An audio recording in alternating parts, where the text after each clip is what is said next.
Oui, la perte d'Alex est quelque chose de très très important pour le club, pour moi, parce qu'à la fois c'est un joueur majeur, c'est notre leader d'attaque, et c'est un joueur avec lequel j'avais une relation très proche.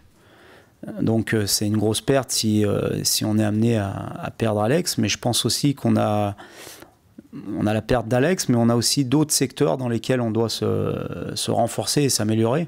Je pense notamment au niveau de notre solidité défensive, et quand je parle de ça, je l'ai déjà dit, ce n'est pas uniquement les 4 joueurs qui jouent derrière et Anto Lopez, c'est un problème beaucoup plus global. Donc il faudra aussi améliorer ça, il faudra trouver le bon successeur d'Alex, même si on sait qu'on ne retrouvera pas le clone d'Alex demain, mais à nous de bien travailler pour pallier à son départ, si départ il y a, puisque pour l'instant il est toujours sous contrat avec l'Olympique Lyonnais.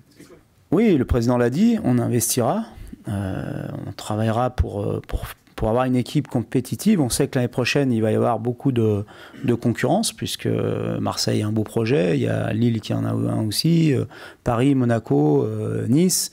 Donc ce sera une année où il y aura beaucoup de concurrence. Donc on se doit, nous, à l'Olympique Lyonnais, de se donner les moyens d'être prêts à concurrencer justement toutes ces équipes. Et oui, des garanties. Après, tout dépend de ce qu'on appelle des garanties. Mais oui, il y a l'ambition de la part du président et de tout le club d'avoir une équipe compétitive l'année prochaine. De toute façon, il va y avoir des discussions, puisque les joueurs qui n'ont pas joué ou peu joué veulent aussi savoir ce que va être leur avenir à l'Olympique Lyonnais. Et puis de notre côté, nous aussi, on doit rentrer en discussion avec un certain nombre de joueurs sur leur avenir ici. C'est trop tôt pour parler de tout ça publiquement, parce qu'on est dans une phase de réflexion avec le président et tous les gens qui travaillent dans la composition de l'effectif. Mais c'est sûr qu'il y a une réflexion par rapport à ça. On ne peut pas occulter le fait qu'on a encaissé 45 buts en championnat, je crois 70, toutes compétitions confondues.